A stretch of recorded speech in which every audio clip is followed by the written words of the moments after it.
नमस्कार, मैं अलीशा मेलविन और आप देख रहे हैं न्यू राजस्थान धरा न्यूज़।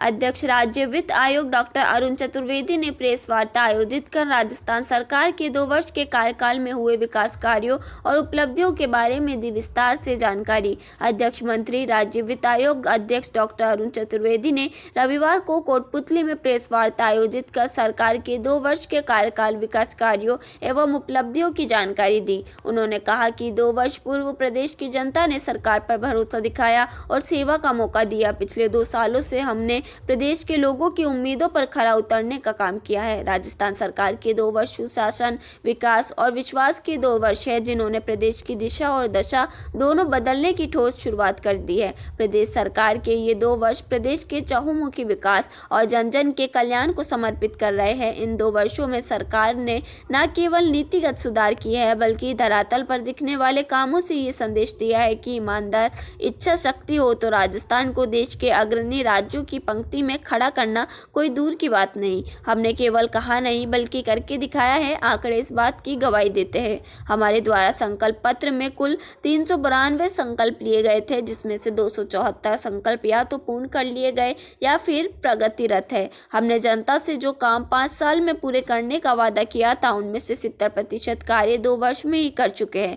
बजट घोषणाओं की बात करें तो पिछले 2 वर्षों में कई कुल घोषणाओं में से 73% घोषणाएं या तो पूर्ण हो चुकी है या प्रगतिरत है। उन्होंने कहा कि हमारी सरकार ने साफ नियत, प्रभावी क्रियान्वयन और पूर्ण पारदर्शिता के साथ ऐसा प्रशासन दिया है जिसने राजस्थान को देश की बेस्ट परफॉर्मर स्टेट की श्रेणी में पहुंचा दिया है। आज राजस्थान 11 राष्ट्रीय योजनाओं में प्रथम स्थान पर है, 5 योजनाओं में द्वितीय स्थान पर है, 9 योजनाओं में तृतीय स्थान पर है। उन्होंने कहा कि ये सरकार की प्रतिबद्धता, मेहनत और जनता की विश्वास का परिणाम है। जहां पहले योजनाओं फाइलों में दबा दी जाती थी, वहीं हमने उन योजनाओं को जमीन पर उतारा और सीधे जनता तक उनका लाभ पहुंचाया। इस दौरान कोटपुतली विधायक हंसराज पटेल व स्थानीय जनप्रतिनिधि मौजूद रहे।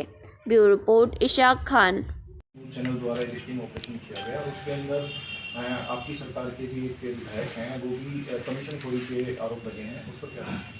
देखिए, हम जवाबदेह पार्टी भी और सरकार भी स्वच्छता की बात करते हैं, स्वच्छता की बात करते हैं। ऐसे सब विषय जो भी आज उठने हैं, उसको निश्चित रूप से सरकार भी और संगठन अपना कॉग्निज देगा, देते हुए इसकी निष्पक्षता की जांच को पूरी तरह करने बुनियादी ढांचे की भारी कमी है, तो इसके साथ साथ कार्यालय संबंधी समस्याएं भी हैं, तो इसकी व्यवस्थाओं में भी काफ़ी कमी है। तो मैं जानना चाहता हूँ कि स्टेट फाइनेंस कमीशन द्वारा इसके लिए कितना अतिरिक्त बजट दिया जाएगा और कब तक दिया जाएगा?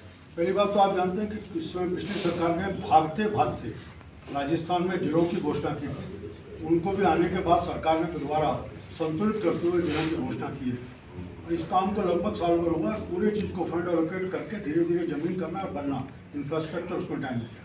जहाँ तक राजस्थान वित्त कमीशन का बात है, उसकी मैं एक बड़ी स्पष्ट आपको जानकारी होगा। वित्त आयोग इस तरह सरकार के भवनों के लिए पैसे नहीं देते। पंचायत और निकाय, इनके लिए पैसे सरकार को अपनी अनुशंसा करता है। उस अनुशंसा के आधार पर राजस्थान वित्त आयोग की अनुशंसा के आधार पर सरकार फंड एलोकेट। तो पंचायतों और बजट में कितनी बढ़ोतरी होगी? एक मैं आपको बताऊँ, 1 अगस्त को राजस्थान वित्त आयोग बना था और शायद अब तक का रिकॉर्ड समय में 2 सितंबर को पहली अंतरिम रिपोर्ट हमें, और अंतिम रिपोर्ट के आधार पर एडॉक ग्रांट सब निकायों को, पंचायतों को सरकार जारी कर दी थी। नियम ऐसा है कि जो रिपोर्ट जाती है वो राज्यपाल महोदय को सबमिट की जाती है, राज्यपाल महोदय से विधानसभा को जाती है, उसके बाद पूरी अनुशंसा निकलती है। अभी एडॉक ग्रांट गई है, अभी विधानसभा में रिपोर्ट आएगी। इसमें जितनी भी हमारी अनुशंसा है उस अनुशंसा के आधार पर पैसा जाए। मैंने इसलिए कहा तुलना करेंगे 5 साल के कालखंड में, उसमें तो निश्चित रूप से इन सब के ऊपर अंकुश लगाए। जो आंकड़े बताते हैं हर क्षेत्र के, उसके ऊपर अंकुश लगाए। उसी क्षेत्र में विवाद में अब प्रभावी कार्रवाई हो रही है। कोई व्यक्ति इसलिए नहीं है कि आप सरकार ऐसी है जो हमारे हर चीज़ों पर पर्दा डालेगी, ऐसी सरकार नहीं है। अब कार्रवाई करने वाली सरकार है, इसलिए कार्रवाई की जाए। सर, बजट निर्माण कार्यों पर जो रेट बढ़ाई गई है रजिस्ट्री की, 1100 से 1800 रुपये कर दी, तो क्या ये आम जनता के लिए घातक नहीं है? देखिए, दोनों चीज़ें हैं। सरकार ने संतुलन करते हुए हम आज जनता के हित में ही निर्णय कर रहे हैं, इसलिए जो आएगा वो जनता के हित में काम जनता करने की का तो जेब कट रही है। भाई साहब, आपका प्रश्न हो गया, जवाब तो मुझे देना।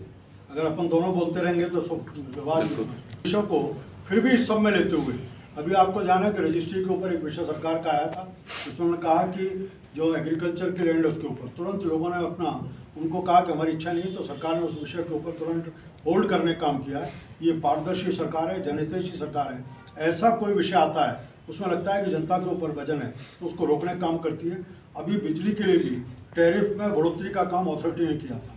राजस्थान सरकार ने अपनी तरफ से अनुदान बढ़ा करके उस टैरिफ को नहीं बढ़ाया जाए, इस पर रोक लगाने का काम किया, जनता के हित में सोचते हैं। लेकिन सर स्टाम्प ड्यूटी पे तो अनुदान अलग से लिया जा रहा है सर, ये क्या कारण है? और पिछली सरकार में भी बात उठी थी, इस बार में भी उसको लेकर एक्स्ट्रा सरचार्ज दिया जा रहा है। एक आम आदमी उसका एक्स्ट्रा बहुत जिसका ज़्यादा दिया जिसका उसका कोई लेखा जोखा नहीं है, उसका कहीं कोई रजिस्ट्रेशन नहीं है, वो ऐसा क्यों हो रहा है? ऐसी कोई भी सर तो मेरे को तो आप दे दीजिए, मैं जांच कराऊंगा उसकी। सर पूरे प्रदेश में हो रहा है सर, ये तो आप जो आप भी तो स्टाम्प बिना ड्यूटी रसीद है- के जी।